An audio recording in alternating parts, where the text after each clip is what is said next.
others can learn from you about this methodology, about this system, about this way of running a sales company? I would love to teach and train people and not charge them. Not in need of money. And I know what most people will think.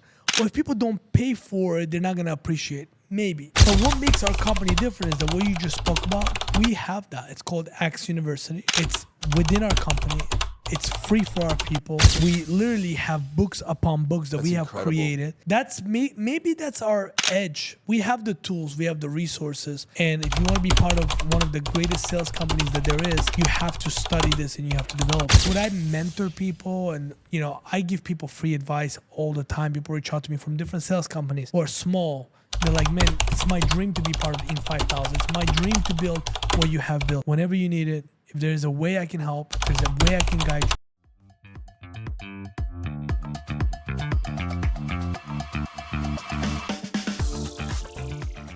Welcome to another episode of Out of the System. I'm your host, Leo Climaco. My guest today is someone who I've had before. I love doing episode 2s, second rounds. They're incredible. He is the owner and founder of Inc. 5000 company, Axe Elite. Also owner and founder of Axe Financial, Axe Capital, and Axe University. Albert Shakhnazarov. Thank you, brother. Appreciate you. How are you, bro? I am fantastic. I'm glad to be here. What a studio. Thank you, man. I appreciate that. It's a masterpiece. Thank you. Man, you are incredible. I'm telling you, what you're doing, how you set this whole thing up. I walked in through the door and I'm like, wow. Wow. It's like an art gallery. Yes. Amazing. Congratulations. I love that reaction. Thank you. You got it, brother. You got it. I could imagine what people think when they're standing behind that door. I'm at an apartment building. Where am I? And then you open the door. You're like, okay. Yeah. No, this is very clever. I love it. I think, we had you. I was in your first studio. Yes. Which was also good. Yes. But this is just next level. Thank you. So congratulations. Yeah, I definitely squeezed every lemon out of that old space. Yeah, and you were telling me, you took your time putting this together because you wanted to be you. Exactly. And you can tell it's you. There's Spartan helmets, there's swords, there's katanas everywhere. Cars. So I love that. I love that. So thank you very much. Tell me, Albert, for those that didn't watch our first episode, tell me a little bit about yourself, what you do, and where you come from. Yeah, absolutely. So my story starts, I was born on the floor of a refugee camp in Moscow, Russia. My family had to escape, basically a massacre back in 1991, and they had to flee to another country. This is the Armenian genocide. Armenian genocide happened in 1915. Okay. So a lot of us already moved to different countries. So my parents actually grew up in a different country, which is called Azerbaijan, which is a neighboring country to Armenia. And my dad grew up his whole life there. And then in 1991, a war broke out between Azerbaijan and Armenians, and they just wanted them out of their country. Got it. At that point, I was inside my mom's belly, so I can't tell you much.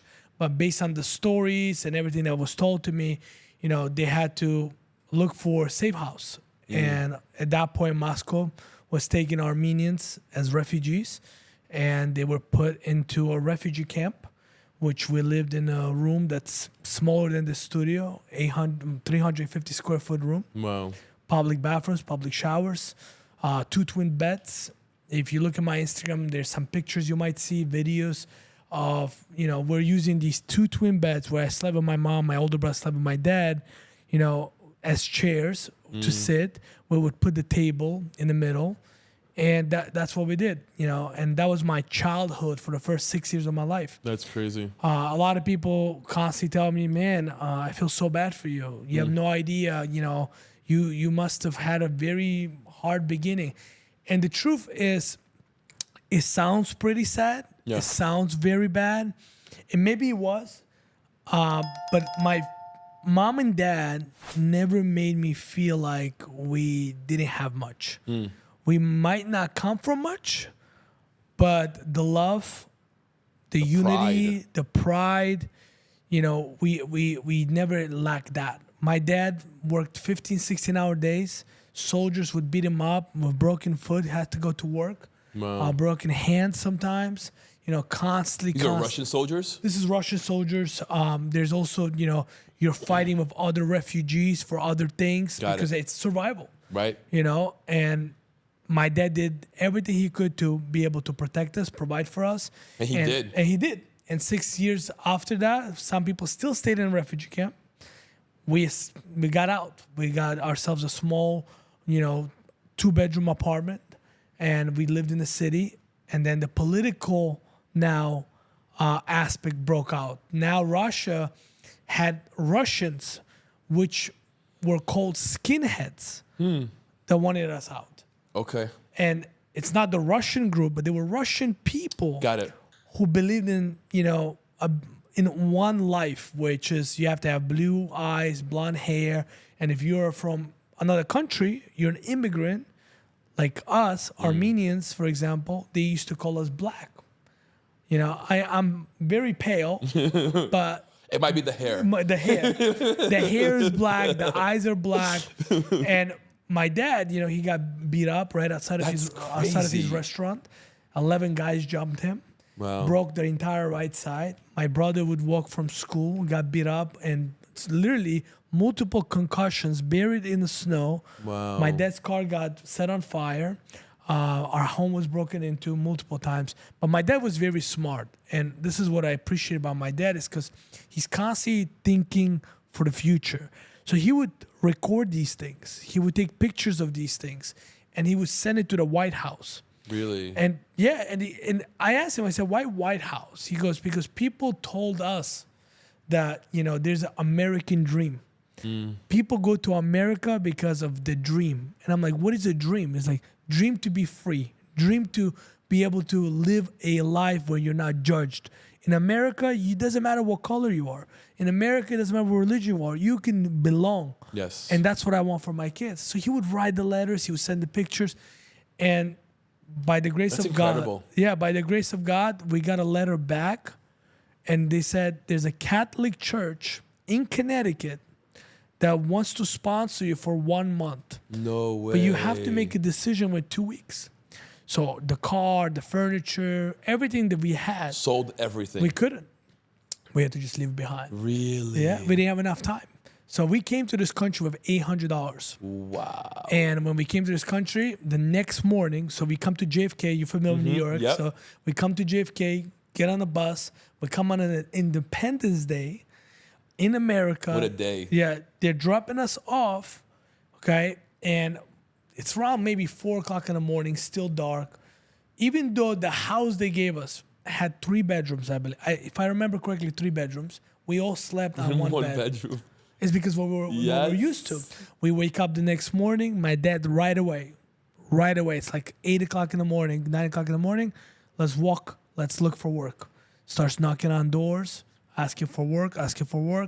No work. Comes across a store that's called Europe. Like, well, maybe the Europeans, maybe there's somebody that we can relate to. Guy spoke Russian. Connected with my dad, gave him an opportunity, gave him a job.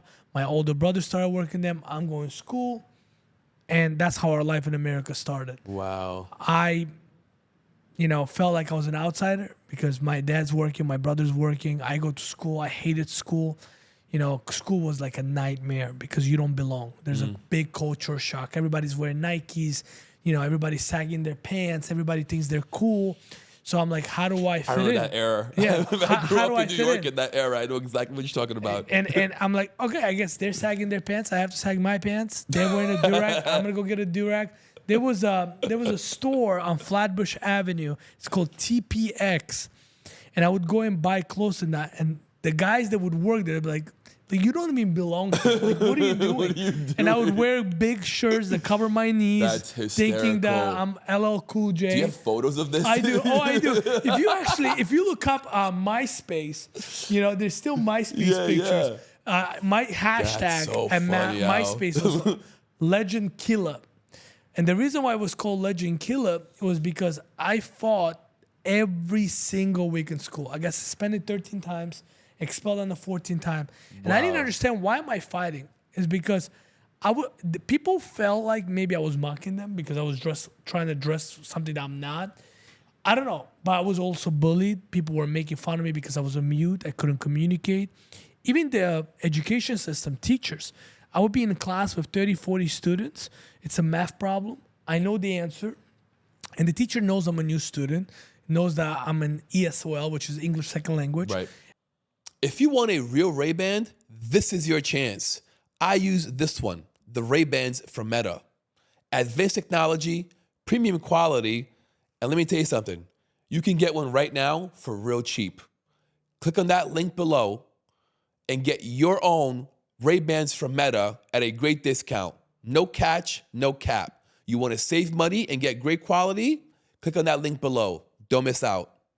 And ask me to get up and answer the question. And I would get up and I would like, I'm trying to find a way to answer it. I just can't. Right. And then, there's pretty girls. You get shy, you get embarrassed. Guys are laughing at you, and you're like, this is a nightmare. So I couldn't communicate because didn't speak English. Yeah. So my way of communicating was my Fists. two hands, my two fists. Because in Russia, skinheads would show up randomly, literally tens of dozens of people, skinheads, all wearing soldier clothes, bald head, show up to our segregated area. Wow. So we had a segregated area in Moscow where all the immigrants lived. Even people from Azerbaijan, people from Dagestan, Kazakhstan, all of us lived in the same segregation. And they would just show up, try to just beat us up. And then we would have to fight. That's crazy. So here I am, 9, 10, 11, 12 years old, fighting these guys, and it's consistently. Wow. Oh, look, they're here. Let's fight. Let's boom, go. boom, boom. Yeah. So my behavior, right, my programming was constantly, I have to defend myself. And in school, in Russia, when you fight, teachers actually let you fight. Oh, yeah. They let you fight and then they break it up, right? Okay, it's almost like a wrestling match. Let it get to it, but then we'll break it up as long as it doesn't get too bad.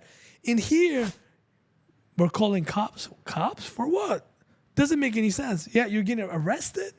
Next thing you know, I end up in the Juvenile Hall Detention Center, sentenced to 6 months. Yeah, and I'm like... How old were you? Let's see, 14, 15, Okay. around there. And I go into the detention center, there's people rapping different gangs, people doing different things, and I'm just like, did my dad say American dream? Because this looks like American nightmare. Like, this is not what I wanted. This is not what I signed up for. How'd your dad feel about that? Oh man, heartbroken. Yeah. Heartbroken because what made me change, the paradigm shift that really made me say, I'm done playing like this average small guy. I need to do something. Was the day that my dad went to visit me in Juvenile Hall. And he sat across me and there's a bunch of people visiting a bunch of people. And he looked at me and he said, I came to this country. I sacrificed everything for you. I dropped my culture, my friends, my language to come to this country to give you the best chance to succeed. And yet, here is where you are. You couldn't just go to school. You couldn't just stay out of trouble. I'll never be proud of you. He walks away, goes home, but he doesn't understand that at that moment, my heart broke into 1,000 pieces. I can't cry. There's a bunch of guys there that look for weakness, look for an opportunity to bully ready. you. They're waiting for you to ready. cry. Yeah. They're ready. So I'm literally not sleeping the whole night. I am crying, Inside. but just not showing. And I made a decision. I said, you know what? I'm going to finish doing what I need to do in here. I'm going to stay out of trouble. And I'm telling you, when you say that, God, universe, whatever it is that you believe in, will test you. I had people get in my face there. I had people try to throw a basketball in my head, just so that way I could react and stay there longer. After I got out, I said, you know what? I'm no longer dressing like people a thug or people that, I don't fit in with. Yeah. Right? I'm not going to try to please people. I'm going to do what I need to do, and I'm going to focus on me.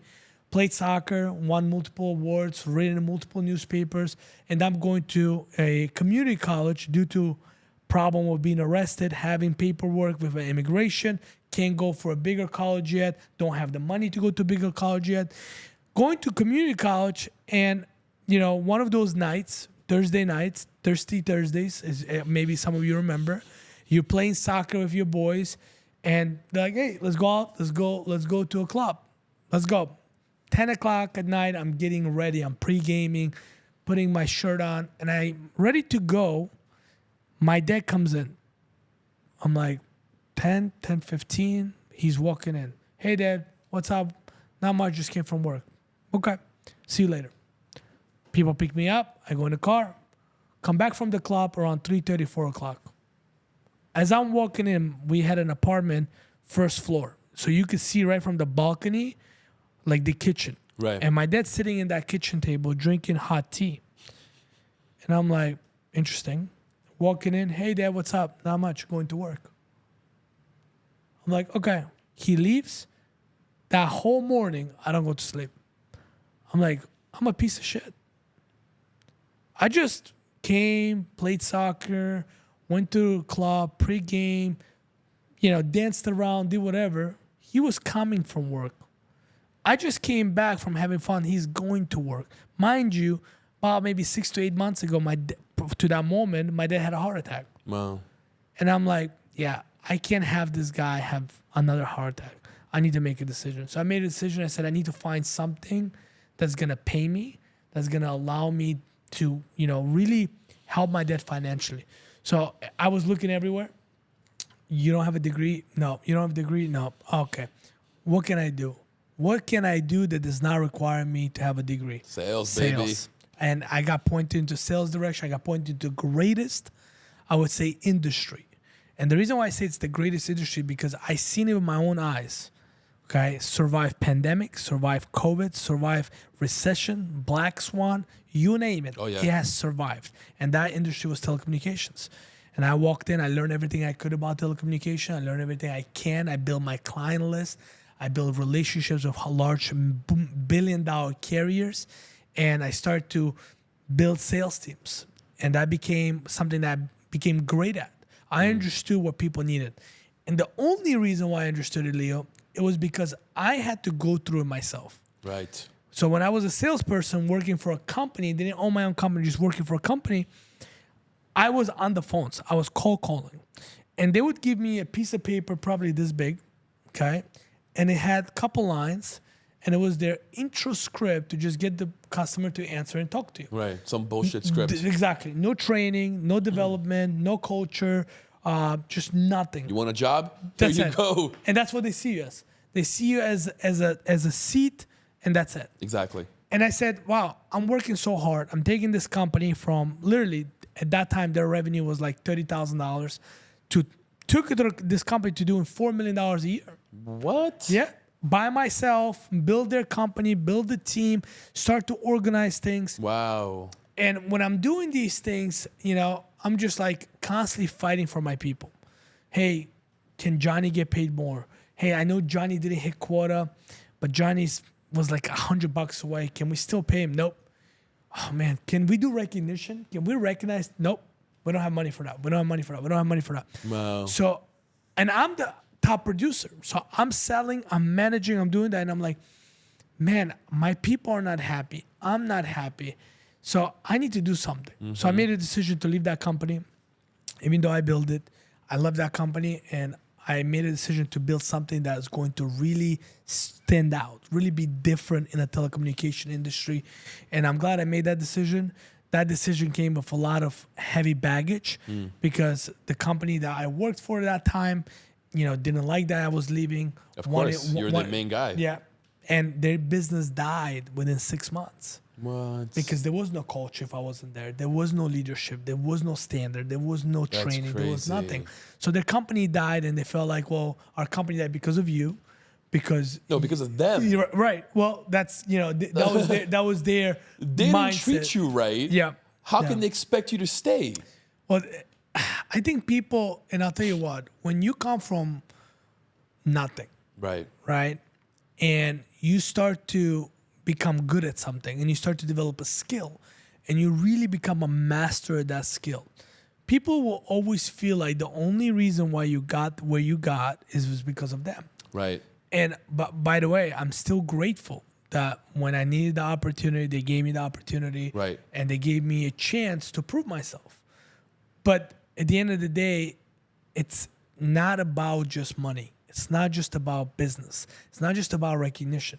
To me, when I saw these people come in and barely speak English, and I'm able to teach them on how to close a telecommunication deal over the phone, and they never met a client, and the client never met them, and all they hear is their voice, that gave me a power. That gave me a reason to say, you know what, I made a difference. Right. Because it just helped somebody make $200, $300, $400. Because you've been there. And I've been there.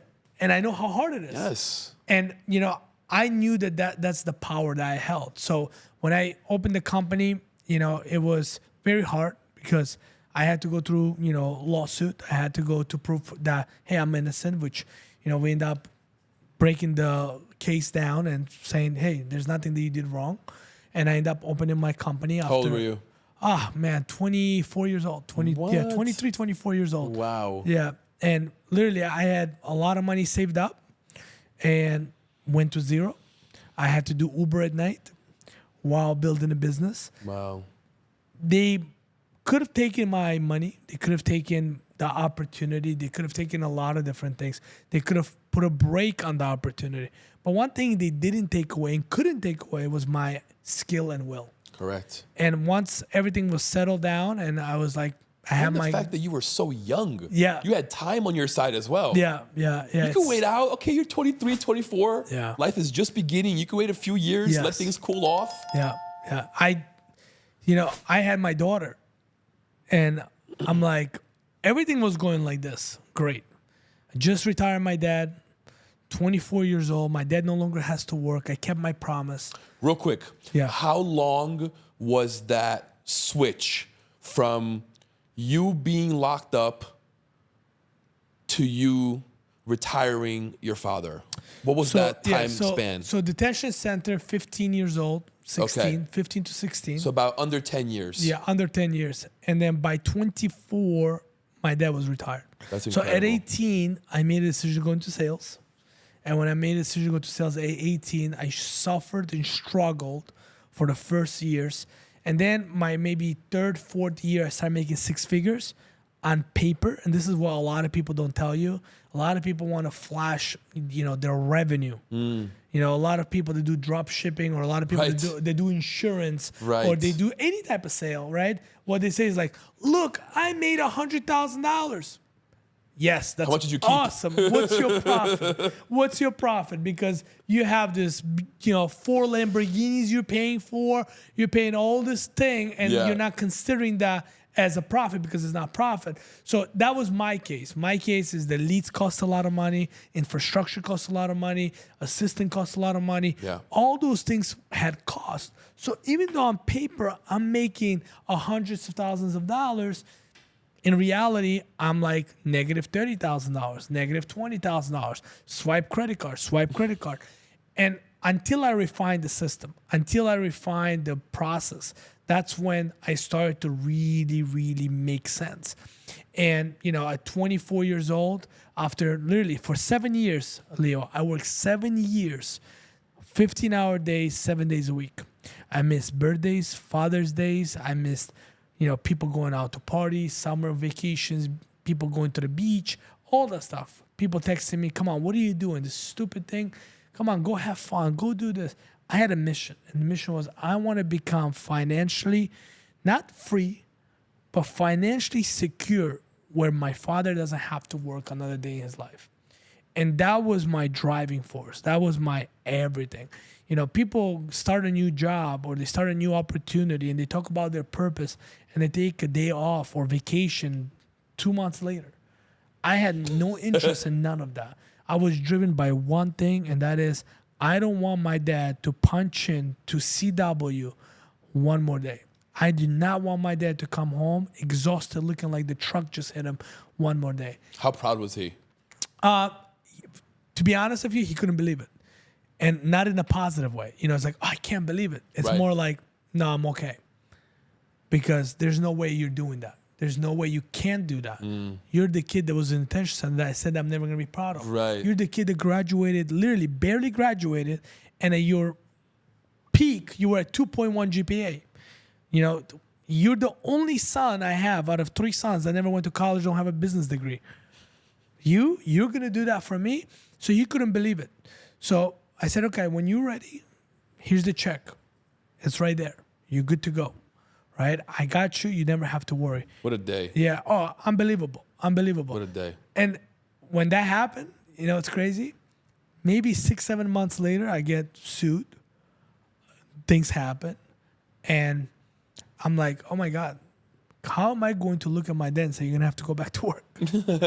Can you imagine that? And then plus, I have my daughter now.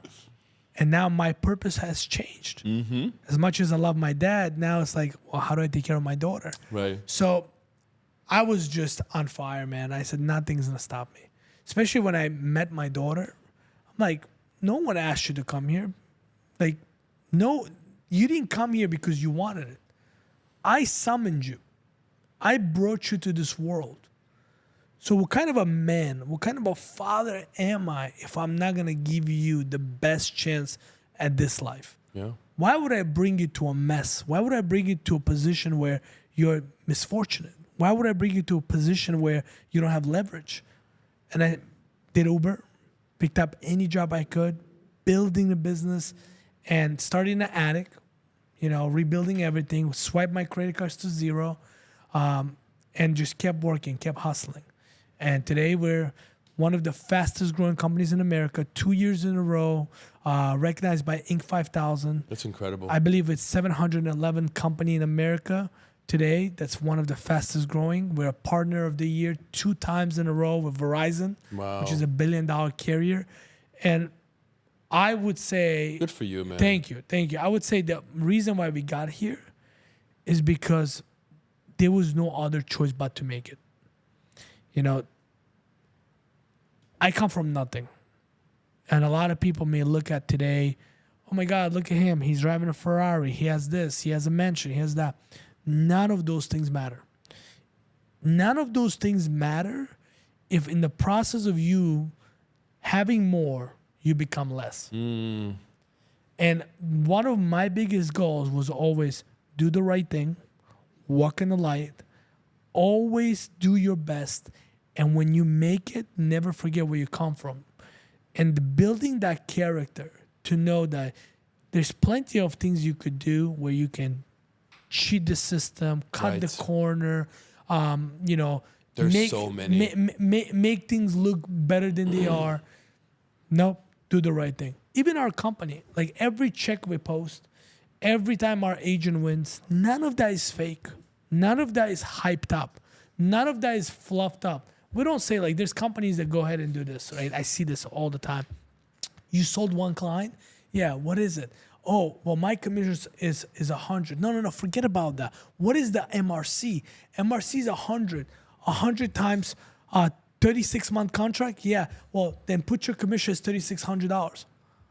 It's like, no, you didn't make that. That's a revenue. Right. Right? So with our company, I have people come to me knock on the door and they're like, hey, you know that we could market better if we did it this. And I said, but is that true? But is that real? No, then I don't want it. You know, I'm the guy that's never afraid to stand in front of 200 agents and tell them the bad news. I'm the guy that's not afraid to tell them the truth. Because if you constantly, and this is advice for all the leaders, all the business owners, you do not want to lie to your people and try to sugarcoat anything, because eventually all that will come out. You got to tell them the bad news the way it is. Because if the bad news is going to make them leave, then they were not the right people to stay anyways. They were never there for the mission. Right. For our company, we don't They were look there for a paycheck. They were there for a paycheck. Yeah. For our company, we don't hire people for a paycheck.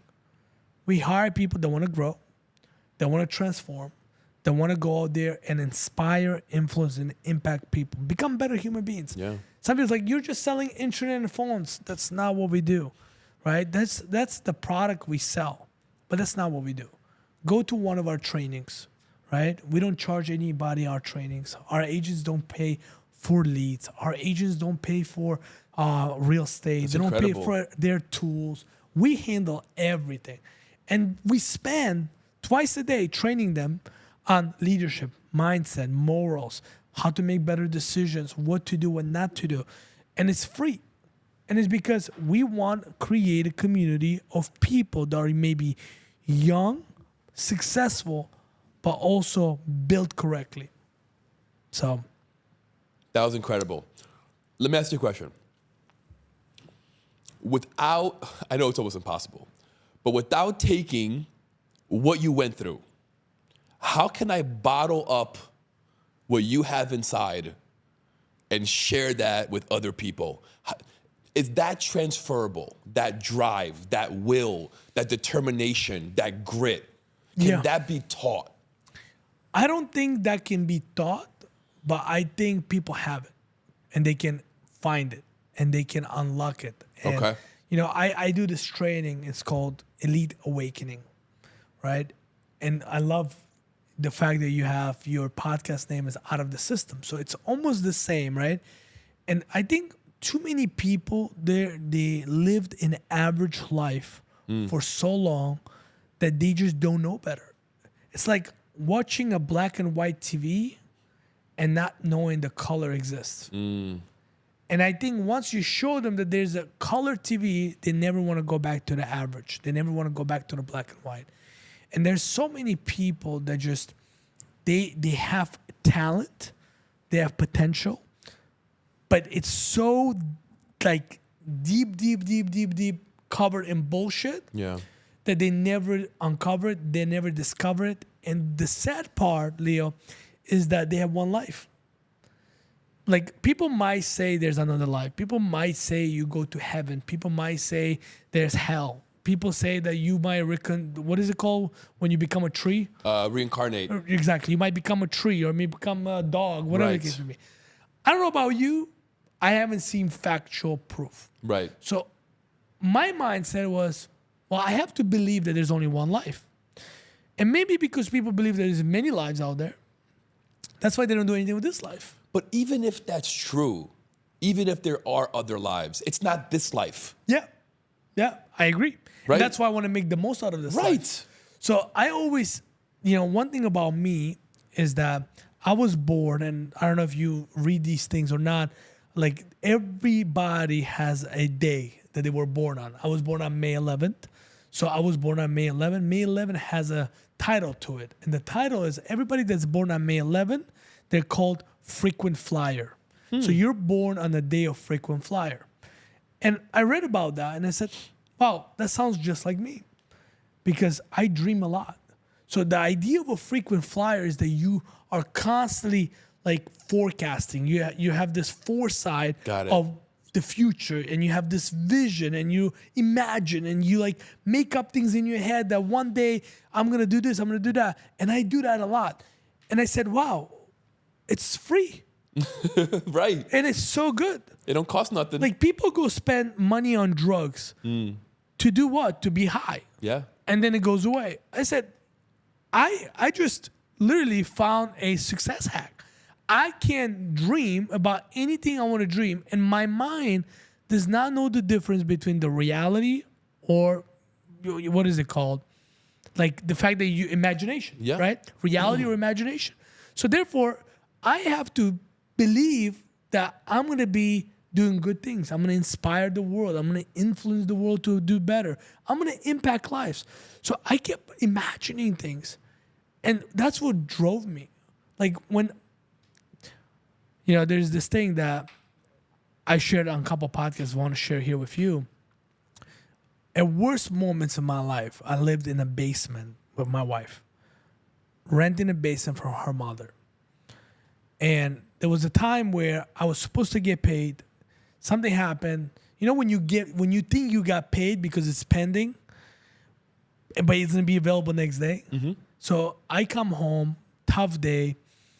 I'm borrowing but renting somebody else's car. It's a wagon, right? Those Chevy wagons. Yep. So I'm paying the guy, and the car keeps breaking down. So tough day, broke down already on me one day, in the same day.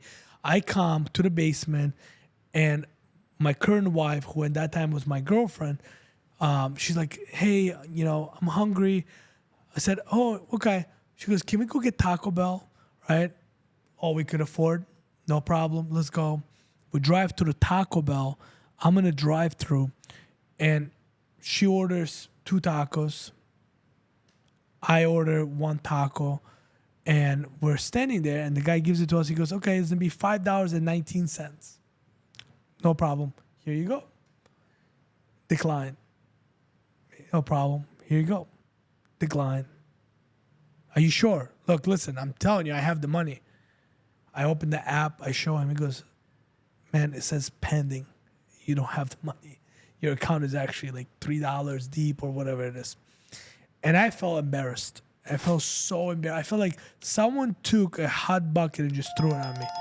And here, my girlfriend, who's hungry, me living in the basement, driving someone else's car because I can't afford it, and I'm renting that car, and I can't afford 2 to 3 tacos. I feel the lowest in my life. Lowest. Like, it's just, I feel like a waste of life, you know? Like you're not a man. Like I'm not even a human being. You know, like why am I here? In the greatest country in the I know what world. you mean. Why am I here? And I can't afford 3 tacos. And I can't afford 3 tacos. And the guy was so nice. He's like, hey man, don't worry about it. Whatever.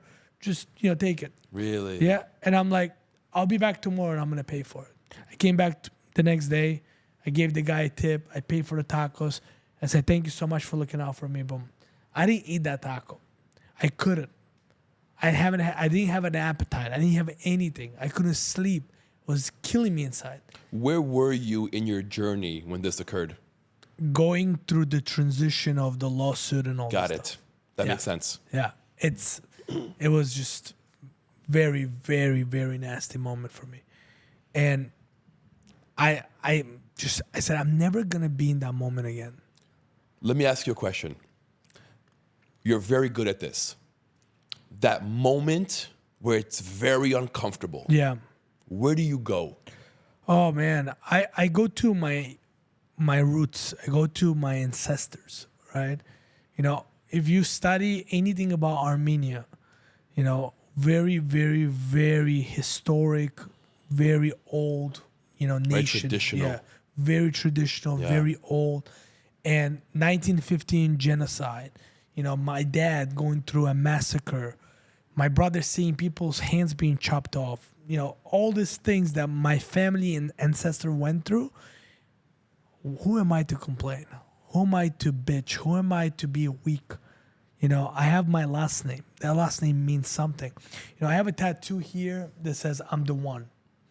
And the reason why I had that tattoo is because I believed, despite my credentials, no college degree, despite where I came from, refugee camp, no English, GPA 2.1, labeled as dyslexic with disability, that I'm never going to amount to anything. My counselor said, you're working at Walgreens distribution center, 3rd shift, keep it. Stay there for the next 20, 30 years, and you will make it, meaning that will be the best thing you ever did in your life. This is what was put into my head. Wow. My own grandfather, since a young age, would tell me, you will be the guy that carries people's luggage in a train station. That's the most you'll ever do. So when I look at anything, I look at one thing. Man, you had so much fuel. I'm the one. I'm the one that's going to retire my dad. I'm the one that's going to break the generational curse from my family. I'm the one that's going to be the first millionaire. And funny enough, everything I said that I was going to be the one to do, I did. Because I reminded myself of who I am and who I did refuse to be. I refuse to be average. I refuse to be a person that cannot afford 3 tacos. I refuse the person that cannot go out there and really take care of his family. Yeah. So to me, I go to a place of knowing that I'm the one. I also have, another quote or saying that means everything to me, and it's Veni, Vidi, Vici. I came, I saw, I conquered. And I promised myself that anything I do in life, I'm gonna come, I'm gonna take a look at it, and I'm gonna dominate it. I'm gonna make sure that people remember who I am. Talk to me about your wife. Mm-hmm. Talk to me about that moment with the taco, and why do you think she's still with you? Because she sees and saw how driven I was. and how I never threw a towel. You know, my wife is one of the greatest human beings I have ever met. If you ask me what is the secret of me really making it, really like not giving up, is having a great wife. You know, there's a lot of women, they'll be with you financially for your finances. My wife was with me when I had nothing, when I couldn't afford 3 tacos, right? So that's real love. That's real love, That's a right? real love, When yeah. you are feeling like a loser, Hey, if you work with digital marketing, online sales, or manage clients, you know the right tool makes all the difference. I use Go High Level, and I can guarantee that this all-in-one tool brings results for all my clients.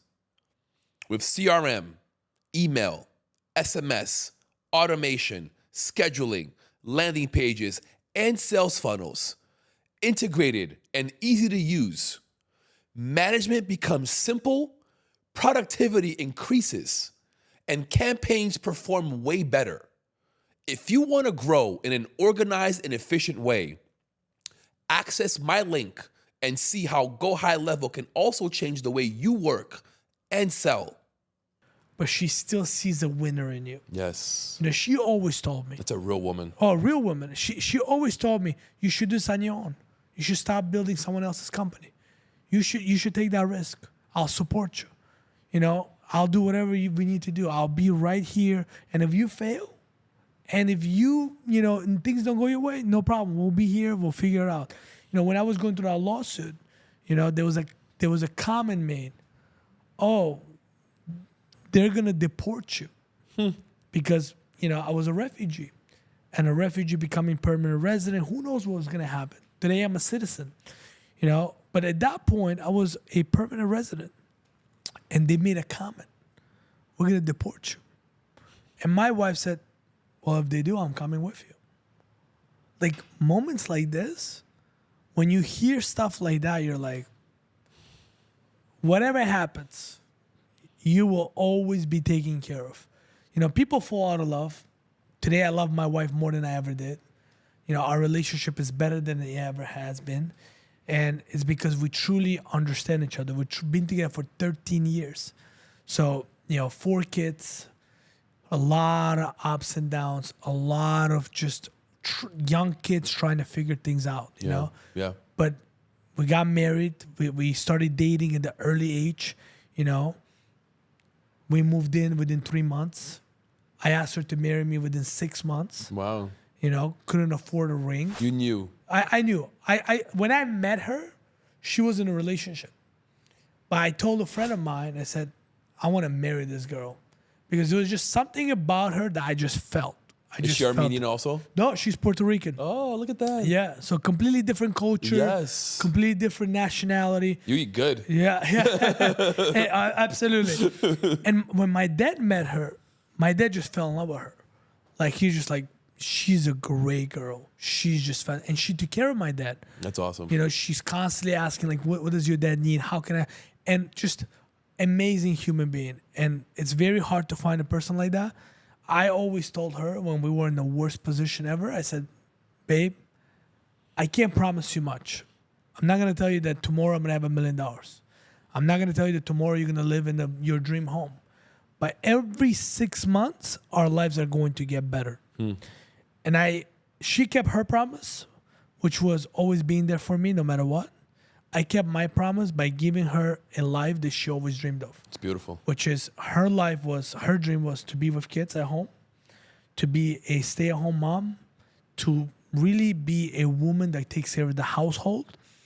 And, she always had a dream to live in a big home, which not a home that is big, but full of kids. Yeah. And just have a lot of land. Okay. So we bought our first home. We're like, this is good, blah, blah, blah. And we stayed in that home for probably maybe 2 years. We dumped close to $1 million into renovations. Wow.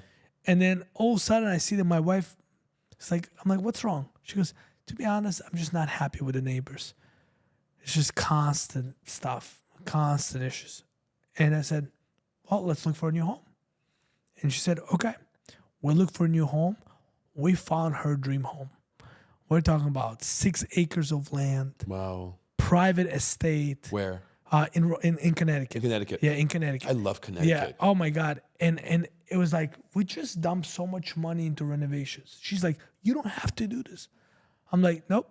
I promised you. It's okay. You raised the value of the house. Yeah. I'm like, I promised you that you want this, it's yours. And with God's, power and, help, things just fall in the right place. We found that where we bought the home, no houses has been sold in that area for 24 years. What? Yeah, and the day that she told me she wants a new home, literally the next day, I get a text message from someone that says, who was our old real estate agent, who said, hey, if you know anybody that's looking, this is a very hot, blah, blah, blah. And I'm like, what? Way. This is, like, my wife would love that. I'm like, we're going to go see it today. And I'm like, hey, can you get ready? We're going to go see it today. We want to see it. And when they told us the price, I'm like, okay, like, you sure you want this? She goes, absolutely. This is, and like, it had a swing. That's a beautiful thing. It had a swing in the back because there's so much land. It had a swing in the back, and it's a pink swing. And we have our third child is Leah, who's like running through the swing, and she's like on the swing, and she's like, we gotta go. She's like, I don't want to leave. And like, you can look at my wife's face, and she's like, this is it. And I'm like, told the real estate agent, we have to go to a war. We have to bid. I don't care what I have to do. This house is mine. We have to get it. I called my mentor. He's a godfather of my children. And I'm like, I'll be honest with you, I'm worried. I mean, what do you think? He goes, do it. Because I know you. You, no matter what it is, you'll figure it out, and you always do. Man, greatest decision ever. Greatest decision ever. We have like a zoo in our house. To you. Yeah, we have like literally deer show up, owls show up, we have big turkeys show up, we have the mountain lions show up. Really? Like, we're looking at all that, we're like, this is just incredible. So best decision ever. That's crazy. Yeah. How many acres do you have? 6 acres. 6 acres. Yeah. I'll show you some photos. That's incredible. Yeah, unbelievable. And so peaceful. Nothing. If you guys have good neighbors, good for you. My wife does not want neighbors. So it's very private, very peaceful. That's incredible. And now we're starting the construction and renovations of the whole thing again. Okay. Yeah, so She wants to add new stuff? we're adding pool. We're adding like all the got different it. things. Yeah. Okay. We're like taking it and making it like now our dream home. Got it. Yeah. That's incredible. Thank you. Tell me about your company. Yeah. Tell me where you are today in comparison to where you were when we spoke last time. Yeah. And where are you going with this? What's the 3-year plan, 5-year plan? Yeah, we are in the scary moments right now. And I'll tell you why we're in the scary moments. We're grown so much. We have about 215 agents. We have 20, 30 employees. We're doing a lot of different things. We have different channels of revenue coming in. Back in the day, we used to have 1 channel of revenue. Today, we have 7. That's awesome. We are number. What a difference. Yeah, big difference. It's and huge. We literally, we said, the beast is hungry. We're going to continue to feed the beast. And we kept feeding the beast. We kept expanding, kept growing, kept looking for great partnerships. And we didn't just become a partner of the year for one carrier. We became partner of the year for multiple carriers. Wow. Then Inc. 5000 reached out, and they're like, you guys are making a difference. You're driving the economy. You guys are doing things that no one else is doing. That's incredible, and man. It makes us happy because we take anybody that may not have education, may not have confidence, but has the desire and purpose to change. We train them, right? You take who you were, yes, and you mold them. And that's what people don't understand. Yes. People there's trolls. Trolls of on course. Instagram. Look at this guy. He's wearing a cheap suit. And I'm like, yeah, maybe he is wearing a cheap suit. Maybe that's the only suit he could afford. But watch him in the next 3, 5, 7, 10 years. Because I was the guy that had 1 black suit, okay, couple different shirts and bunch of different ties. And I would exchange them because that's all I could afford. I would bring my suit to dry cleaning on a Thursday because Friday was a dress down day. And I would pick it up on Sunday from the dry cleaning Right. so that way I could wear on Monday. And people judge. People don't understand. They think that we're MLM, which is like a multi-level Yeah, yeah. marketing. They don't. They're not educated. They don't understand what MLM is and what we are. We're Do you know a what the sales trolls company. don't understand? Do you know what What? they miss? What is it? The man in the arena. Yeah. That's what they miss. Oh yeah. He has his cheap suit on, Yeah. but he's in the arena fighting, Yes. battling. Oh, yeah. You're behind your keyboard, Yes. keyboard warrior, watching him battle. Oh, yeah. And you're making fun of him for battling. Yeah. And I feel so bad because a lot of guys or girls that come in and they might read that comment, right? Oh, look at this guy trying to be like Wolf of Wall Street. Oh, come on, look at this guy. Probably drives a beat up this. And it's like all of what you're saying is actually maybe true. He is driving a beat up Honda. He is wearing a poor suit. But have you seen the guy's heart? Have you noticed that this guy is looking for transformation, looking for change, wants to do better? Why are you judging someone who is looking to progress? Because he's jealous. And this is the world we live in, Yeah. right? It's a lot of evil, a lot of people that are looking for a way to feel good Yeah. by putting someone else down. And those people never win. Those people, I think those people are the most miserable people, I agree. you know? NPCs, non-playable characters. Oh yeah. They're always behind the scenes. They want to say something. Yep. Yeah, but we have all these guys that, come in and you look at them and you're like, why, how did we get here? How did we get to be a standard of telecom sales? How did we become the standard of, telecommunications? We became a standard because we never focused on the product that we sold. We never focused on, customer is always That's so right. true. We focused on our agents being taken care of. We always put our people first. We do a lot of things for our people in our company. And when we know they're taken care of, we lift the weight from their shoulders, then everything else will be taken care of. Nobody will ever take care of your clients. Like, let's just say you have an employee or an agent or contractor, whatever. If your contractor, agent is not taken care of, they are pissy, they are desperate, they're in a bad mood. How are they going to take care of your client? Right. When they can't even take care of themselves. Right. So if you as a business owner, leader, take care of your people, then your people's return of favor to you will be taking care of your clients. 100%. Take care, like people don't understand how many business owners do not care about financial status of their people. You gotta care how much money your people make. Of course. You gotta care, can they afford to raise their kids? You gotta care, where do they live? Can they afford paying rent? You can't just say, it is what it is. Right. You don't like it, leave. No, we work with our people to make sure that they are constantly become better financially. If people, like you could have a great culture. Right. You could have fun. There could be a lot of friendship. But if your people don't make money, they will eventually leave you. For sure. And you as a leader need to make sure that you put your people at the best position possible for them to make as much money as possible. That's why I don't believe in companies that charge their people for leads. I don't believe in companies that charge their people for equipment, tools, all that Such stuff. bullshit. Yeah, They're profiting believe- off of their employees. That makes no sense. Yeah, like and I know certain coaches Yeah. that go in and charge their own people, even though their people work for their company, for sales training. How are you going to charge your own people to train them? That I makes know no exactly sense. who you're talking about, too. Yeah. It's nuts. I don't understand it. Everything we do, it's not fabricated. Like we have a first sale. When somebody for the first time, never done sales, comes from Burger King, right? And they're about to close a deal.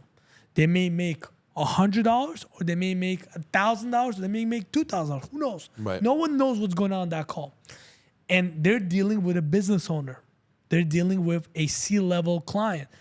And they're like, I'm about to close this. So everybody stops what they're doing. And everybody comes up behind them. And they're like there. They're waiting for that moment. They're That's waiting for them to awesome. close.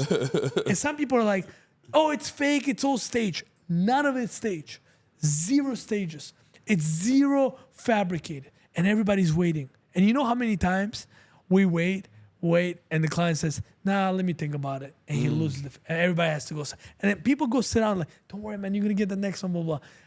But then when it happens, The explosion. the freaking roof goes off, right?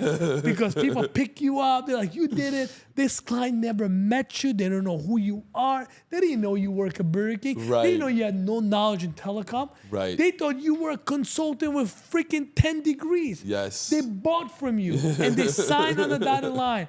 You did that. And we give people that confidence. That's awesome, bro. We give them that support. Not for them to put it on social media and get fake claps. Right. For them to know if you can do this once, you can do this 1,000 times. Yes. I remember closing my first deal over the phone, and guess what? There was nobody behind me. There was nobody helping me.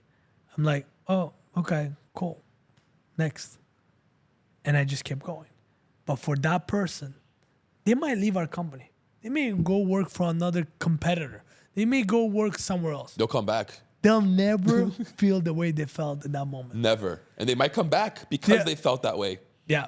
Yes, sir. All day long. And that's what we want to give people. We want to give people the best feeling of belonging, to know that you matter. You matter. I interviewed a guy in Starbucks during COVID times because we were not essential, but yet we were essential because we still worked. Right. But the office had to close. So I'm doing interviews in Starbucks, and I meet this guy. He's wearing this orange shirt, bags under his eyes, long braided hair, and I'm talking to him, and he's like, can I be honest with you? I hear so much about your company. I hear so many good things, but I want to tell you something. I said, go ahead. I wanted to end my life about 3 weeks ago. And the only reason why I didn't is because I'm looking for hope. I'm looking for a chance to grow, to improve. I'm so tired of my life. I'm so sick and tired of the environment I grew up in. I live in a ghetto place. There's shootings all the time. That's deep. I don't have anything. I don't even have a car. I took a bus to come here. This clothes right here, I spent my last dollar to put on so that way I could show up to the interview. So I ended up hiring this guy, right? And then it's cold. It was freezing. I gave the guy a ride back home. I saw where he lived. He did live in a ghetto environment. He came to our banquet, right? And he got the tuxedo, everything. We have at the end of the year banquet. And we looked at him, and he does not look anything like he looks today. Today he has an apartment, he has a car. His brother looks up to him. His brother said, I want to do sales because of you. He hasn't thought about killing himself or committing suicide or doing any harm to himself. He has dreams, he has goals, he's looking forward to life. Is it because we sell phone and internet? No, it's because of our leadership. It's because of our community. It's because of our culture. Because we helped him change his self-conception to believe that if a guy from a refugee camp who had a GPA of 2.1 can make it, so can you.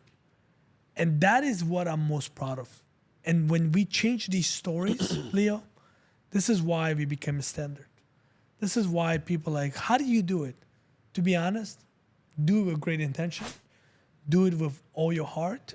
And don't care so much about making money, but care so much about making an impact on somebody's life. And I know the trolls will say, it sounds so cliche, but you know what? Try it. Yeah. Try it. Try it. Go make a list of helping 10 people and go help 10 people. I don't care which troll you are. You will not be able to tell me that you didn't feel good about it. When you make someone else's life better, you feel great about your life. Yes, you do. I don't believe in depression. I don't believe in, people sitting in the blanket and staying in bed all day. The reason why you feel that way is because you lack meaning in your life. You lack meaning and movement. When you get to move, when you get to do things because you are having an objective, because you want to make a difference, you'll never feel depressed. I'm too busy to feel depressed. I have so much to do in my life that that I don't have time to feel depressed. I come home, I have 4 of my kids. How can you feel depressed when you have 4 kids, 4 faces, looking at you? And you know that you are the reason why they're there. Right. Come on. We need more people that are going to call out bullshit. Because the reason why you feel depressed is because you're not doing much. That's why. Do you ever stop and smell the roses? Do you enjoy everything that you've built? Have you sat down and said, fuck, man, look what I've done? To be honest with you, no. And I'll tell you why. I smell the roses with my kids. Like, to me, that's where I could say, okay, that's my to go to relax. Right now I'm on a tour with my son and my daughter. Okay. And the tour is they're competing every week. We have a competition. We go to Virginia, New York, New Jersey, Massachusetts, California. We're traveling to Ireland. What are they competing in? Jiu-jitsu. Yeah, they're ranked nationally. That's incredible. They do this, consistently. They're very, very good. And I made a commitment. I said, listen, I want us to get closer, guys. I work a lot. I spend a lot of time building my mission, which is the company and the people. But I also want to spend a lot of time with you. So my mission is going to be to support your dream. And their dream is to become world champions. That's awesome. So I'm supporting that. And we're on the tour right now. How old are they? So my daughter is 9. My son is 7. That's so cool. And they're cool. competing in pants this weekend. Really? Yeah. So they're they had to qualify. They had to be chosen. And this is a big deal for them. So I promise. Congratulations. Pretty cool. Thank you. And we're on the tour. And we're very busy. And I'm enjoying them as much as I can. I mean, I rented for me, I would never do this, right? I already take a first class flight somewhere. We rented an RV to drive to Virginia Beach, which was like 12 hours one way. Yeah. And I'm like, man, I thought I was supposed to smell the roses. This is freaking exhausting. This is tiring. But you know what? After the first 2 hours, I'm like, this is awesome. This is great. We stopped by with the RV in one of the best Philly cheesesteak places. That's awesome. In the middle of the city. People are like, what are you doing? You're not supposed to park here. So it's like these moments, that's how I enjoy them. For my business, I feel like I haven't done shit. Really? And maybe it's a negative. Maybe it's a positive. Why is that? Because I just see how many people we still have and still outside of our company, the struggle, the suffer. You see the room for growth. Oh, man, you have no idea. Like, we have people in our company that are brand new to come in and they tell me their story. And I'm like, man, I need you to make it so that way you can help your mom. I need you to make it so that way your daughter is not in that position. Right. So the reason why I feel like we haven't done shit is because my mission is to help 1,000 people make 6 figures. Okay. Right? Not make 6 figures of revenue like we talked about. Right. 6 figures profit and doing it with the utmost character. Not cheating, not lying, not stealing, not cutting corners, but doing it in a way where they become proud of who they are and they make money and they provide and protect their family. And we're not there. We're not there. We're not close there to that. And that's why, yes, Inc. 5000 recognized us. Verizon recognized us. People are constantly wants to give us the clapping. But until I believe the impact is there and that we have the 1,000 people making 6 figures, their families are happy, their kids' tummies are full, their mom and dad don't have to work, I don't feel like I'll be proud. And I talked to, some of my mentors, I talked to my wife, and they're like, you shouldn't feel that way. And I know, maybe I shouldn't. Right. But that's how I feel. Right? And I think but you're definitely on your way. Yes. You're definitely on that road. Yeah. I think you're almost halfway there. Yeah. So you're doing it. Yeah. And sometimes you look at it and you're like, I don't know if you ever played sports. I did. And I played soccer or I did wrestling. I did basketball and karate. I almost pinned him. I almost scored. And guess what they say? Almost is not good count. enough. Yep. So I could be 75% there, 89% there. 99% there. I want to make sure it's there. And I think I won't stop until we're there. You know, I could walk away right now from the company. I'm the active CEO of a company. I don't have to be. I do it because I just really, really connected to the mission. You know, I have other businesses. I have 18 location franchise for, you know, Hawaiian bowls, the poke bowls, you know. Do you really? Yeah. That's cool. Yeah, Pokemoto. Yeah. Yeah. So, you know, we're very diversified. You know, we have our money here, there, boom, boom, boom. I don't do this for money. I do this because I'm really driven by the stories. You know, our story, like we have people reaching out to us from different parts of the world now, Brazil, Lebanon, Turkey, Peru. And funny enough, like they're asking me like, hey, I phoned your company. You're an immigrant just like me. I want to know if I could work with you. And I'm like, we don't have anything yet in those areas, but you know what? You're from Peru? You know, one of my senior directors, James Ortiz, is from Peru.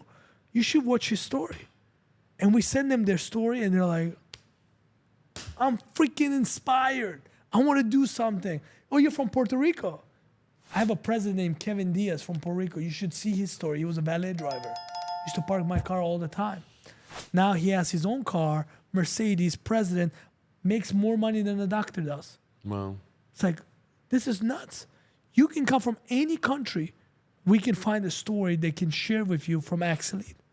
And that's the power. The power is that we're so diversified, but yet the goal is to be so united and to help everybody. Everybody wants the same thing. Yeah. Everybody wants happiness. Everybody wants financial stability. Yep. Be healthy. To be out of survival mode, be able to live man. a comfortable life. Yeah. And that's what drives me. That's what drives me. You know, today, the leadership in the world that we live in, like there's so many fake companies. Oh, there's so many. So many like fake guru coaches talking about sales, but they never built a sales team. Talking about character, but then they're teaching their people how to sell, you know, in a way where they're corrupted, you know, cheating the systems, all this stuff. Did you hear about Ty Lopez? I heard about Ty Lopez, yeah. You know, I met Ty multiple times. Charismatic, good attitude, Yeah. very smart, Yeah. but charisma is not character. No. And I'm not gonna talk bad about Ty because I don't know anything about that situation. I know Right. the, you know, what The is it? accusations. The accusations, Right. $110 million. Yeah. Right? That he did the Ponzi scheme, whatever it is. Correct. Right? I don't know. Allegedly. Allegedly, right? That's what they're saying. Yeah. Do I feel bad for the guy? I do. Even if he did it, I feel bad for him because you just completely effed up your whole life. Right. Even if you didn't, I feel bad for you because those accusations are wrong if you Yeah. are a good person. But when I look at our social media world, right, I stopped doing podcasts. I said, I'm going to take a break. I said, I'm going to stop going on podcast. I'm going to take a break. The reason why I'm doing this with you is because I know who you are. You're a father. You're a man of God. You believe in good things. You run a therapy agency in New York. Like, you are legit. Thank you. That's why I'm here. I appreciate that. And I learned from my mistake. I would interview people, and then 3 months later, this guy's a scam artist. Oh my God. I've had one of those. Oh my God. Like, why? Like, I shared can't that with you. believe Yes. I interviewed the guy. You were Yes. on my show. Yes. My name is on that. Correct. Are you kidding me? Hey, producer, can we delete that? Dude, do you really want to delete it? It has like 40,000 views. Who cares if there's a scammer? And I'm like, sure, keep it. But I don't want to associate myself with people like that. Yeah. Hype, fake fame. They go and borrow money from the banks, right? They have a bunch of loans. They Yes. finance their lifestyle. Yes. Don't have a real business. They're renting Lamborghinis. Everybody's a coach today. Yes. Everybody's out there trying to say that they are, you know, multi-millionaire and entrepreneur. Show me that substance. Show me the legitimacy of Yeah. it, Show me the proof. right? And I don't care. Same. But at the end of the day, how you treat people, right? And how much you take from people, That's what matters. I don't sell courses. There's nothing wrong with selling courses. I don't sell courses. I have created several different sales books from our people, right? You work at Axelite. You're an agent of Axelite. Right. I want you to have the tools. I want you to have the resources. I want you to have that. Here you go, right? But for me to go and sell courses when I'm a legitimate business owner and I have businesses, I don't have time to. As a podcaster, I needed a place to share my voice and hear other stories. That's how Forge Studios was born. A place created not just for me, but for everyone searching for something more. An environment where as soon as you walk in, you feel the energy and you feel welcomed. Where being seen and heard is part of the experience. A place for entrepreneurs to share their journey, for creators to bring ideas to life, for businesses to grow authentically. A space that values mental health, encourages real conversations, and supports those who turns ideas into impact. Here at the Forge Studios, creativity, culture, and purpose aligns and comes together to help you create something greater. A place where we leave the filters behind and we start expressing ourselves for real. The Forge Studio. Your journey starts here. Your impact starts now.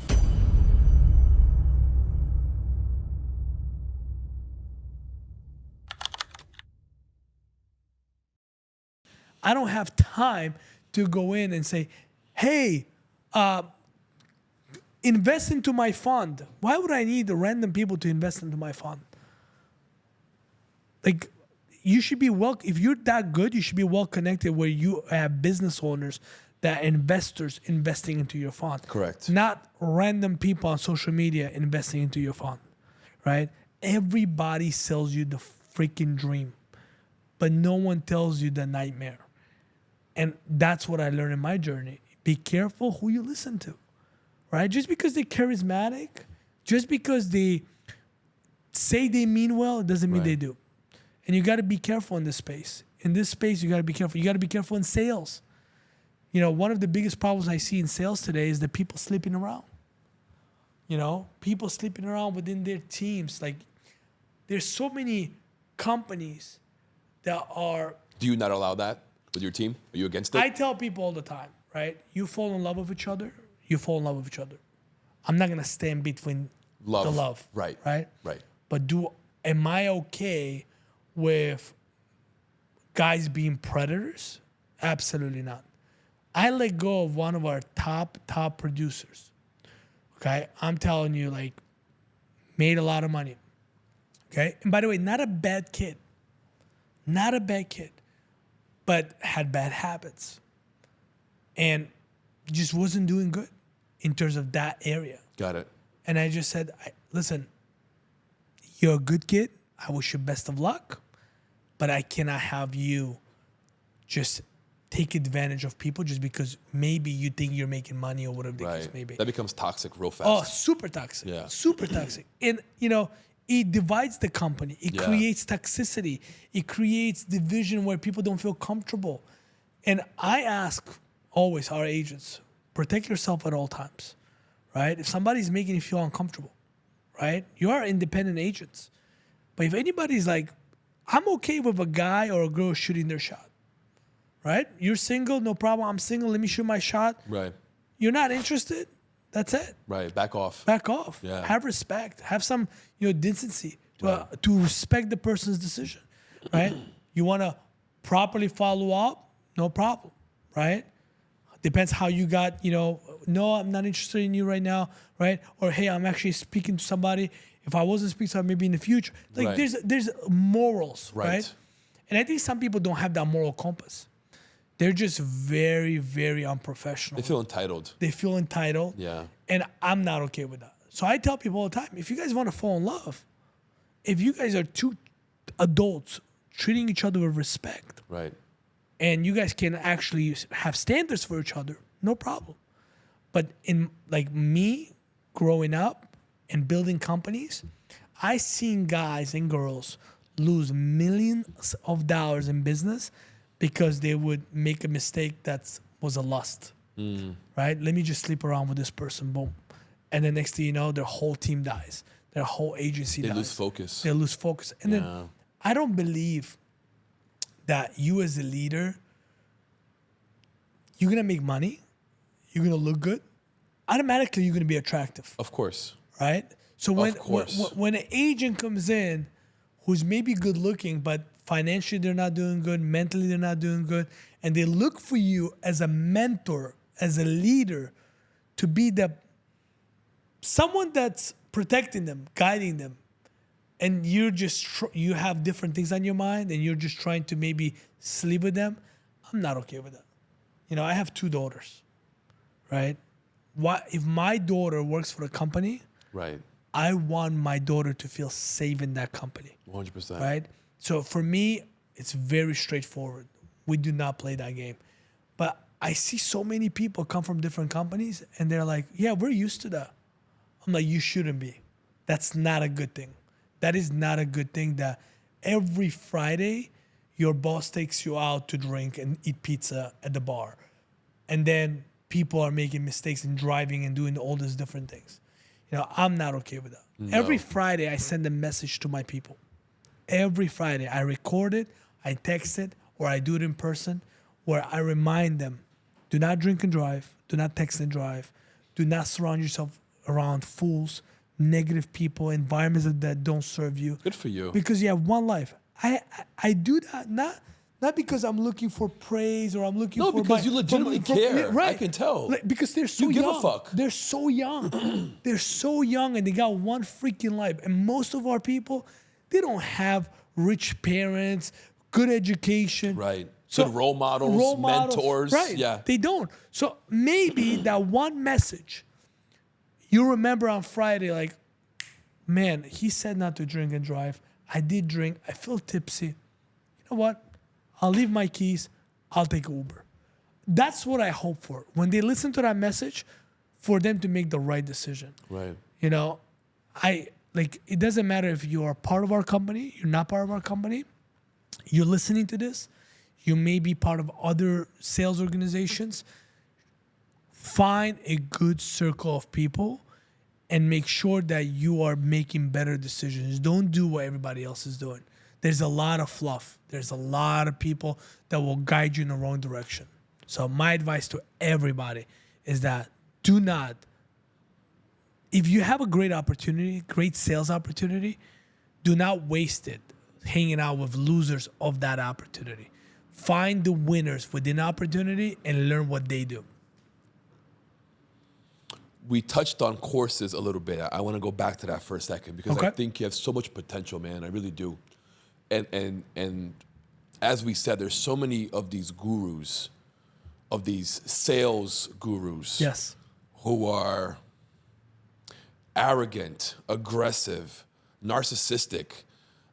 You know, they're just not kind, nice people. Yep. There's a lot of them. Oh, yeah. You bring an entirely different human perspective. Yeah. You're focused on the employee, on the human, not on the product, not on the money. All these guys are focused is on the ROI. What am I getting in return?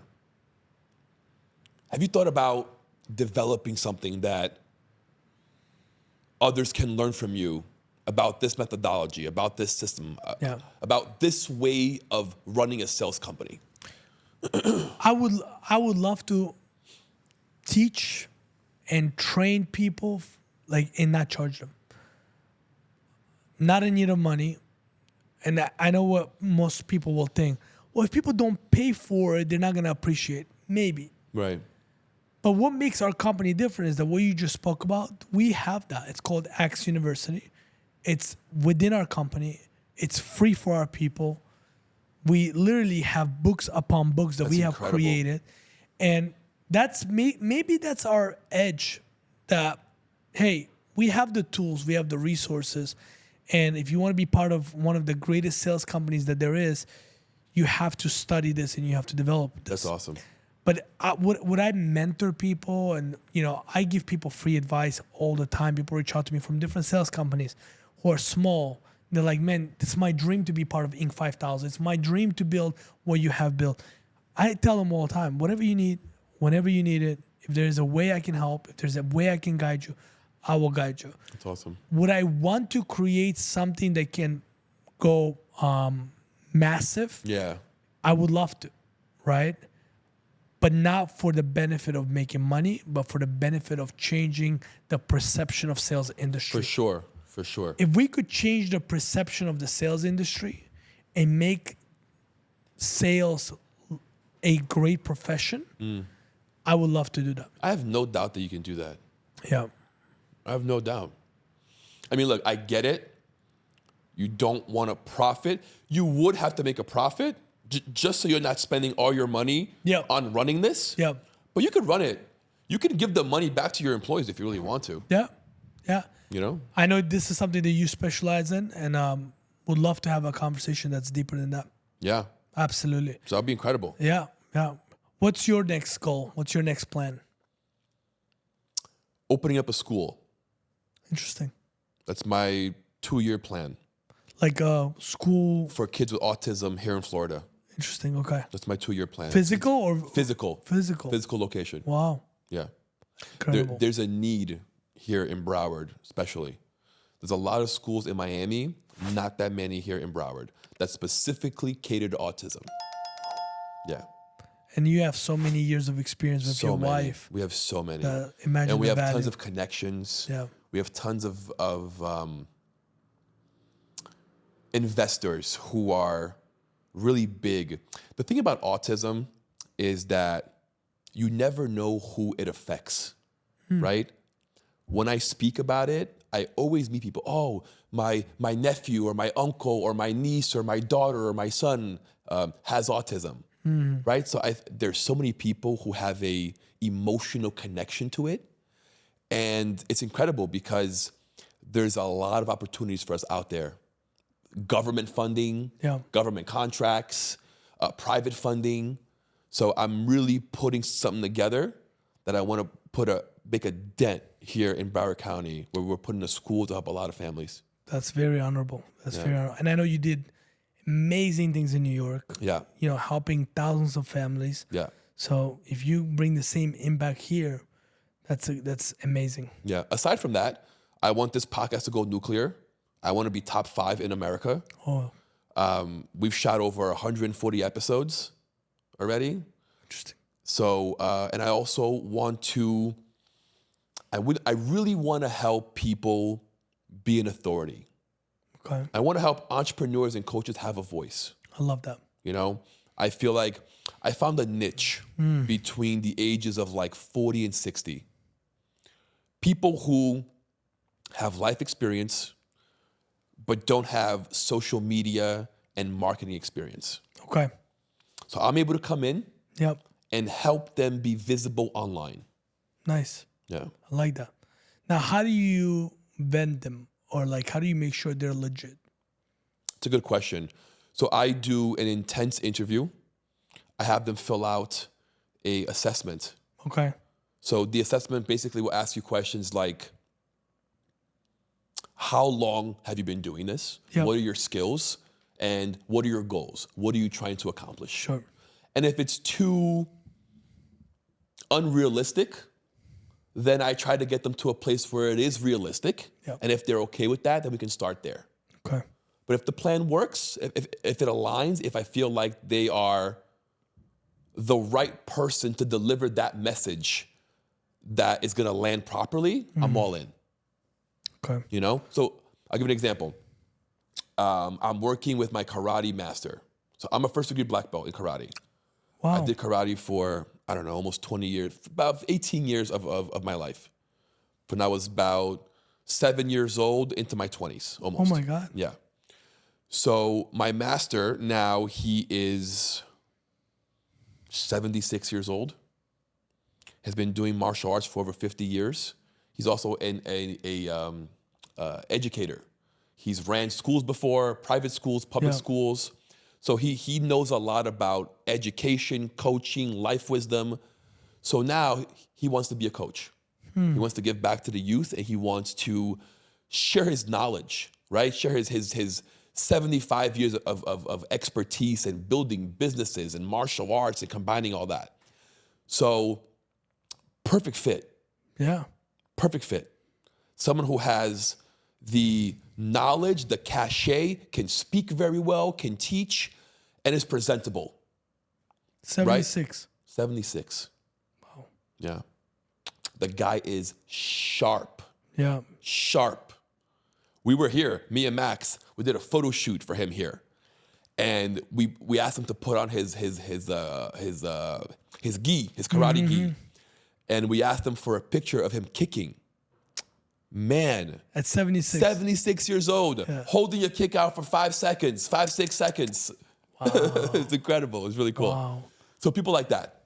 That's awesome. Yeah. That is awesome. That's what I love about you is that you didn't just say, "Oh, I'm gonna go help everybody." There's a niche there. Correct. There's a specific niche I there. can't help. I have to be realistic. Yeah. I'm one person. Yeah. I only have so much energy and so much time in a day. I can't help everybody. Your father, your husband, your entrepreneur. Yes, exactly. Yeah.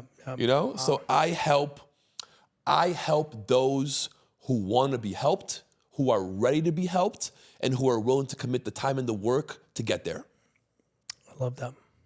Right? Because I can't help you if you don't want to help yourself. Exactly. Right? Exactly. I can show you the door, but you got to walk through it. Yeah, I have no idea. That's the gospel, right? Yes. We see that so much. People say, "Oh, I want to do this. I want to be great. I want to make money. I want to help my mom." Okay, I'll help you.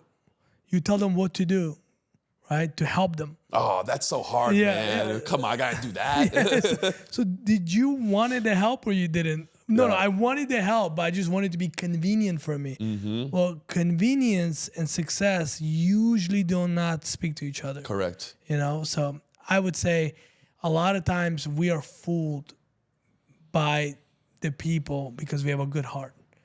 And we want to help everyone. Yes. But then we quickly realize that we can't help everyone. No. Because not everybody wants to be helped. I've fired clients before. Yeah, especially if they're difficult ones. Yeah. You don't want to deal with them. Correct. Yeah. We're here to accomplish something. Yes. We're here to help you reach your goals. If you don't want to reach your goals, don't waste my time, don't waste your time. Yeah. It's that simple, you know? It's almost like pandemic of I see people in the same predicament, similar things, back to back. Like it's not just in Miami, it's not just in Florida, it's not just in Connecticut, it's everywhere. Oh yeah. People do a lot of talking, very little doing. Yeah. And when you ask them like, why did you ask me to spend 2 hours coaching you or doing one-on-one for you and telling you what to do that's gonna help you and better you? Why did you just not do it? The answer is, I don't know. But it's your job to know. It's your job to know. And if you don't know, I believe that you don't have enough reasons to do what you're asked to do in the first place. And most people that don't have reason to do it, they won't do it. They'll find a reason to not to do it. Correct. I was in New York still. This was about 9 years ago. I'm like 6 months into building my agency, okay? I have 2 really good buddies in New York. Coincidentally, both of their wives are also therapists. Well, But one is in speech and one is, I think it's OT. They asked me, both of them, can you show us how you're building your company? Because we want to build one too. love that. Awesome, let's go. I began Sunday sessions. They would come over every Sunday and I'd show them what I did, what I'm doing, how I'm thinking about this, how I'm processing it, how I'm gonna move forward. Yeah. Show them the whole game plan. Do you think anything was built? No. Yeah. Like I provided so much time, so much knowledge. I told them whatever you need, I will coach you, I will guide you, let's do it together. Nothing. Yeah. And funny story, one of those guys, his wife, is a speech therapist. My company also does speech. So they're in New York.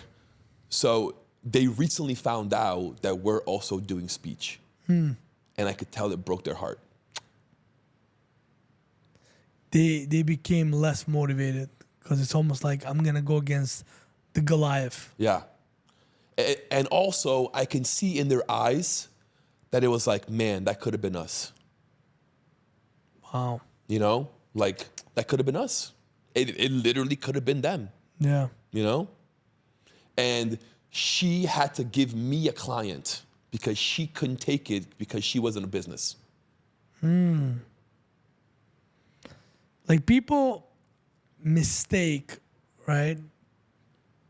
They mistake this thing with like, oh, I want things to be perfect. Yes. That And doesn't exist. It doesn't. You just have to take No. a shot. You just have to do it Correct. and then correct it, right? Like urgency matters. Urgency matters because by the time you're thinking about talking to that girl or that guy that, you know, you're so in love with and that you want to be able to, you know, ask on a date with, somebody already did it. Yeah. You know, if I did not ask my wife to go out, and by the way, I got shut down, right? It's like, oh, I'm in a relationship, boom. But at least I knew Right. that when I went to sleep at night, that at least I took my shot. At least I asked. Right. I had enough courage to do so.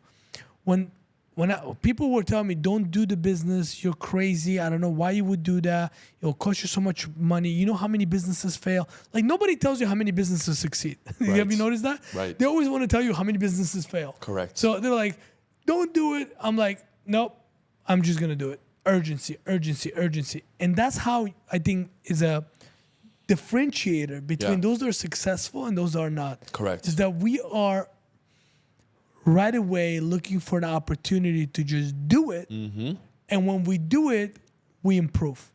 And we keep improving and we keep getting better while they still wait for that perfect moment. Correct. To your point, you mentioned this earlier today. You were talking about your house. Yes. And you heard the price and you called your mentor. Yep. And you asked him, should I do this? Yep. And he told you, go for it. Yep. You were already going to go for it. To be honest, probably yes, but That helped. yeah, because my mentor, right, his house is bigger than that house.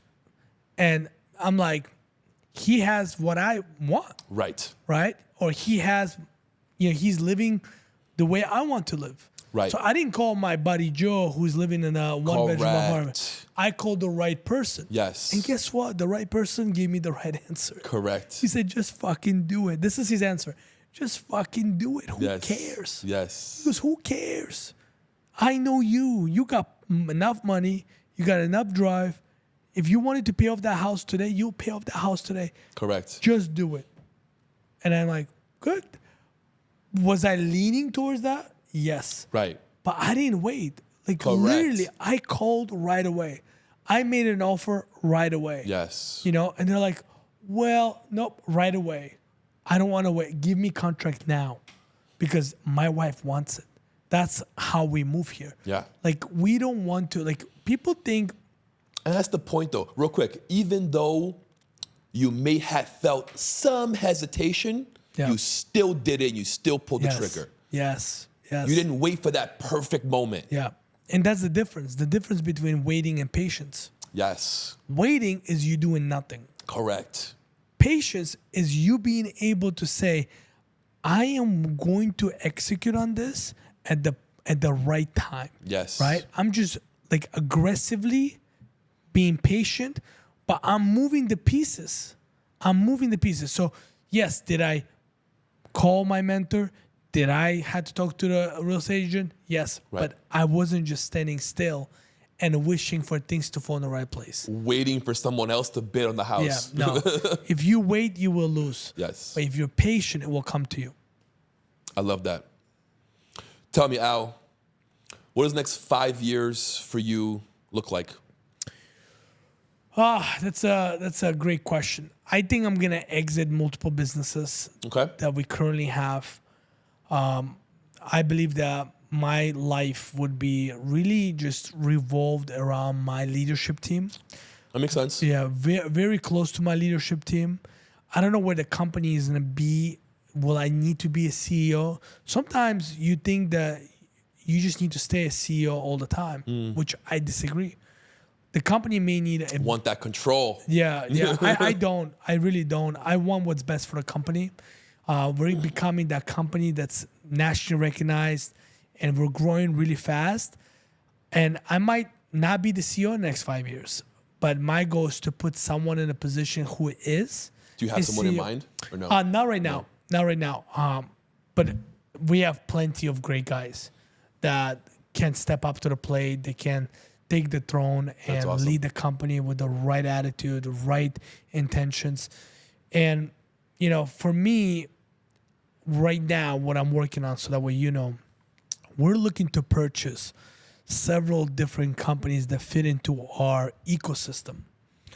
That makes sense. Because what we're doing is that we're changing the game, right? There's certain things that I can't talk to you about on here, but we're changing the game in a way where how we handle our business, everything is done in-house. Nothing is outsourced.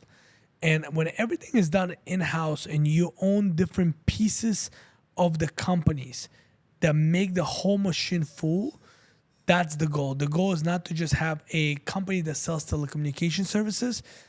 We're going to have this company that supports the process of having a telecommunication company that sells the services. Got it. And right now we're like talking... the city and the suburbs. Exactly.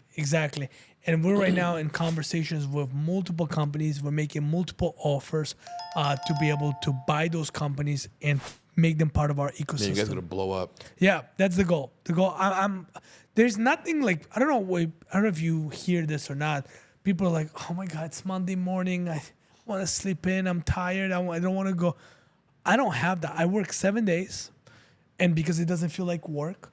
My kids, they learned that from me as well. Like my kids are homeschooled.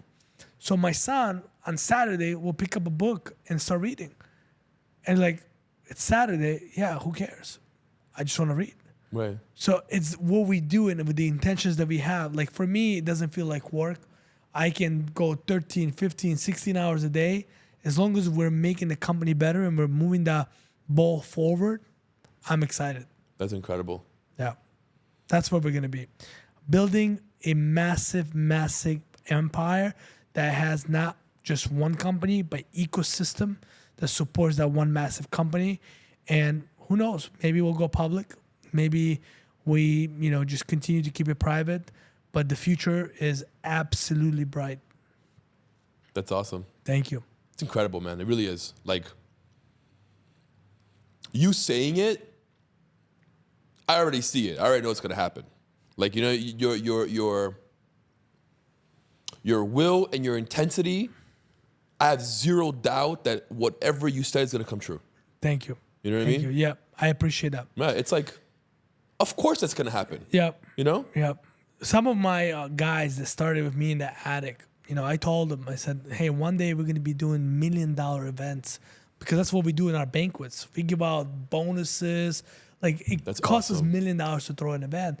And I'm like, one day we're going to own a building.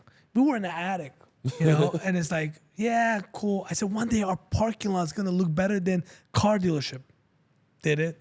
We're going to go and do luxury paid trips. We're going to Brazil, by the way. That's awesome. Yeah, we're going to Brazil in January. Oh, yes. Yeah, we have a contest right now, all paid exclusive trips to Brazil. That's really cool. Yeah, we just did a Dubai one. And I used to talk about these things. And people are like, come on, man, you're just dreaming. Like, you just...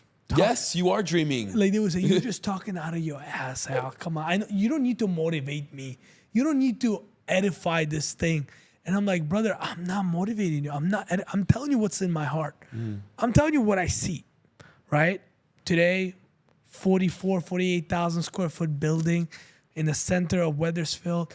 Our parking lot. People, like when I see our guys pull up in the cars that better than my cars, I'm like, wow. What am I paying these guys? Yeah, it's like, this is awesome. This is great. I remember this guy didn't even have a car. Now he has a sports car. And that makes everything worthwhile. So I appreciate you saying that because I truly believe. Like what I say, I truly believe in it. Today That's why you're a good leader, man. Thank you. That's why you're good because you, not only do you believe it, you make everybody else believe it. I don't want them to believe in what I say. I want them to believe that what I say, that I believe in. Right.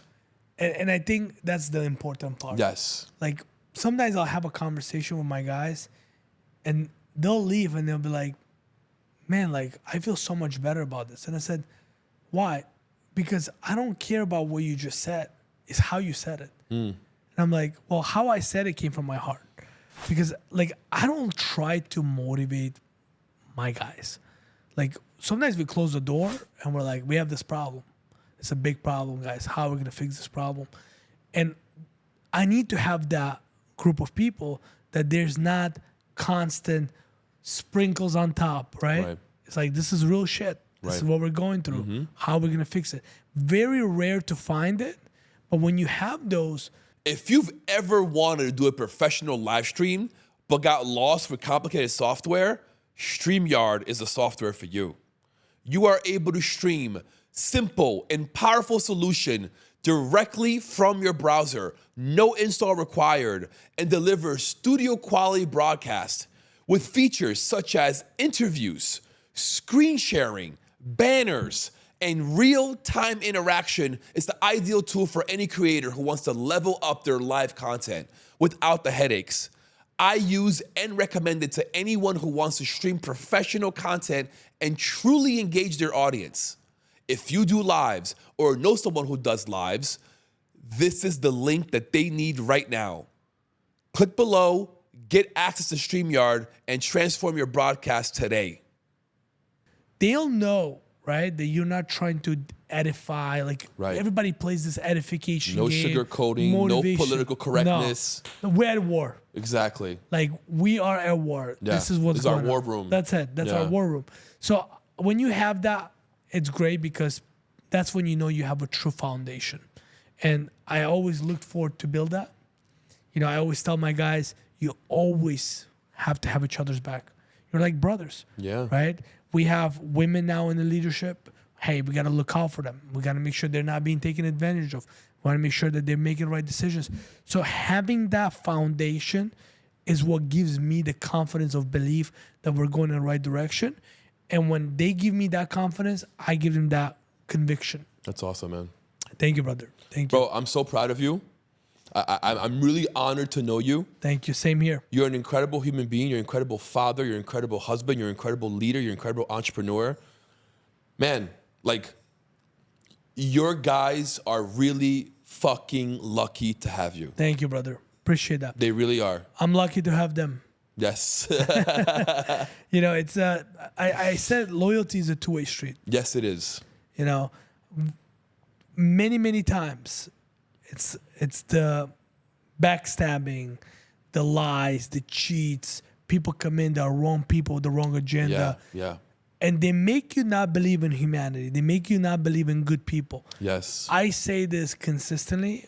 When people do you wrong, instead of becoming an evil, or how do you call it? There's a superhero, a villain, right? Yep. Instead of becoming a villain, become even a bigger hero.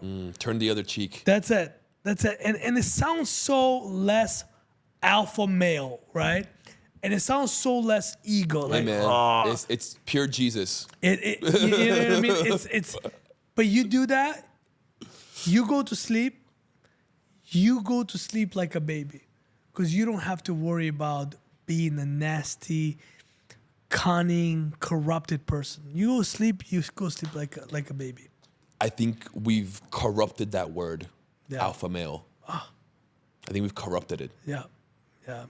I think what you just described is being an alpha male. Thank you. Right? The understanding that this is not worth my energy. It's not worth my time. No. I'm going to turn the other cheek. I have a family that I love to go to. Yep. And I'm going to go spend time with them and not worry about this bullshit. Yeah. Today, people think alpha male is smoking a cigar, which I love cigars, Yes. right? Or putting tattoos all over you, or maybe treating women a certain way. Yes. That's not an alpha male. No, it's bullshit. Right. It's not a real man. You as a male, and if you want to be an alpha, you know what you do? You take all the risk. You stand in the front lines. You protect. You provide. You love, and you sacrifice. Unconditionally. That's what alpha male for me is. I agree. You know, you don't need to have muscles and all this stuff. Like, do you need to be healthy? Yes. Correct. So do you need to put so much steroid that your veins about to pop. No, and I think and I think that's what people confuse, right? Yes. So, like, you want to be somebody people look up to, just be a good fucking person. Right. Don't be a Marvel character. No. There's plenty of those. Right. Yeah. There's plenty of those, and we see them on the news all the time. Exactly. So, appreciate you having me, man. I appreciate you, bro. Look at that camera for me. Let everyone know where they can find you. If they want to become a part of your company, how can they do so? How can they learn more about you? Whatever you want to share. Absolutely. Albert Shakhnazarov, CEO and founder of Axelite, had an amazing time here on Leo's podcast. If you guys looking to find me, you can find me on Instagram as YoungHustlerVX3, or you can just visit my website, axelite.com. Incredible. Thank you, brother. Thank you, brother.